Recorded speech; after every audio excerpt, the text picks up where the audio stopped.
প্রশিক্ষণ দেয় না। বাংলাদেশ জামাত ইসলামী তার নেতা কর্মীকে কোন জায়গায় কমিশন প্রশিক্ষণ দেয় না। বাংলাদেশ জামাত ইসলামী দেশের মানুষকে একটি আদর্শ মানুষ হিসেবে আল্লাহর পক্ষ থেকে প্রতিনিধি হিসেবে যে দায়িত্ব তার পালন করার কথা, সেই দায়িত্ব তার ভিতরে করতে চায়। আমরা এই বাংলাদেশকে যদি সকল মানুষ আজকে জায়গা থেকে আমরা যদি নিজেদেরকে বিচার করি, আল্লাহ আমাদের যে দায়িত্ব দিয়েছিলেন সেই দায়িত্ব আমরা পালন করছি কিনা, তাহলে আমাদের এই দেশটা সুন্দর হয়ে যাবে। বাংলাদেশ জামাত ইসলামী আজকে এই দেশের রাজনীতির আমূল পরিবর্তন ভাবে করতে চায়। বাংলাদেশ জামাত ইসলামীর প্রত্যেকটা নেতা কর্মী তারা জনগণের কাছে জবাব দিতে বাধ্য।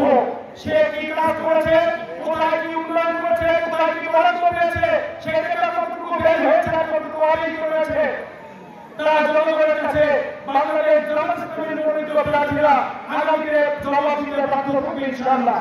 আপনারা সেই সুন্দর বাংলাদেশ গঠনে আপনারা সকলে মিলে আমাদের চুয়াডাঙ্গাকে একটি সি ক্যাটাগরির জেলা থেকে একটি ডি ক্যাটাগরির জেলা উন্নীত করার জন্য, আমাদের আর্থসামাজিক উন্নয়নের জন্য, আমাদের বেকার সমস্যার সমাধানের জন্য, আমাদের কৃষকদের সার কীটনাশকের সমস্যার সমাধানের জন্য, আমাদের চিকিৎসাকে আমাদের জনগণের পৌঁছে দেওয়ার জন্য, আমরা একটি নৈতিক জাতি গঠনের জন্য সকলে মিলে একসাথে কাজ করবো ইনশাআল্লাহ।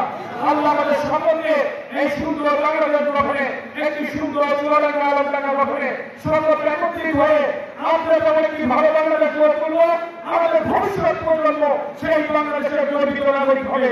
সেই বাংলাদেশ গঠনের সবাইকে আমরা জানিয়ে সবার সুস্বাস্থ্য কামনা করে আমার কথাকে শেষ করছি। আসসালামু আলাইকুম ওয়া রাহমাতুল্লাহি ওয়া বারাকাতুহু। এই আমাদের জামাতের নির্দেশে আমরা আবার জানিয়ে দিচ্ছি, আমরা যদি বাংলাদেশ জমিনে একটি হতে পারি, বাংলাদেশ থেকে কৌশল বাণিজ্য বন্ধ হয়ে যাবে ঘোষণা করছি। আমরা যদি এমপি হতে পারি, বাংলার জমিনে আর কোনো বেকার মানুষ থাকবে না। আপনার সন্তানের চাকরির জন্য এমপি মন্ত্রীদের কাছে টাকার বস্তা নিয়ে যাওয়া লাগবে না।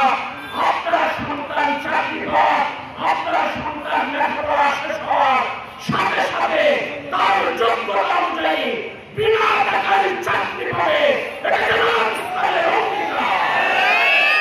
সংগ্রামী বন্ধুগণ, আপনারা খেয়াল করেছেন অন্যান্য রাজনৈতিক দলের রাজনৈতিক নেতাদের বেকারত্ব আছে, কারা বেকারত্ব আছে আপনারা খেয়াল করবেন। দোতলা সিগারেট খাবে, মাথায় বসে, এরপর বিভিন্ন মানুষের পাখানে মই দেওয়ার চেষ্টা করবে, খাড়াই দাঁড়াই করবে, আর এই সব সার বীজ এবং অন্যান্য জায়গায় বিলাসী রেখে মধ্যস্বত্বভোগী তারা ভোগ করবে, তাদের জন্য এই কাজ করেছে। আমরা বলতে চাই, কৃষকের সার উন্মুক্ত বাজারে, খোলা বাজারে বিক্রি হয়। কৃষকের সার বীজ পাওয়ার অধিকার আছে, তারা টাকা দিয়ে দোকান থেকে সার কিনে খেতে ফসল পায়। এই গ্যারান্টি বাংলাদেশ জামাত ইসলামী দিয়েছে। সংগ্রামী বন্ধুগণ, সুতরাং এটা শুধুমাত্র কথার কথা নয়, এটা শুধুমাত্র বক্তৃতা বিবৃতি নয়। বাংলাদেশ জামাত ইসলামী যেটা করতে পারে, ইসলামী ব্যাংকের দিকে তাকান। বাংলাদেশ জামাত ইসলামী যেটা করতে পারে, হাসপাতাল ক্লিনিকগুলোর দিকে তাকান, বিশ্ববিদ্যালয়গুলোর দিকে তাকান, মাদ্রাসার দিকে তাকান, ক্যাডেট স্কুল কলেজের দিকে তাকান।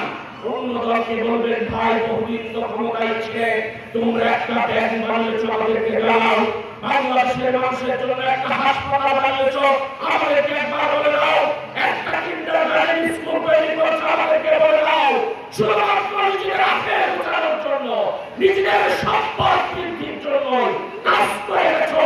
কিন্তু জামাত ইসলামী বাংলার মানুষের জন্য, বাংলার মানুষের ভাগ্যের পরিবর্তনের জন্য, বাংলার মানুষের সুখ দুঃখের সাথে হওয়ার জন্য বাংলাদেশ জামাত ইসলামী কাজ করে গেছে। আমরা সবাই মিলে জামাতের সাথে থাকি, আমরা সবাই মিলে তার কল্যাণ ভোট দিই। আপনারা একবার আমাদেরকে ভোট দিবেন, আমরা এই দেশটাকে সোনার দেশে রূপান্তরিত করে দেবো। আপনারা একবার আমাদেরকে ভোট দেবেন।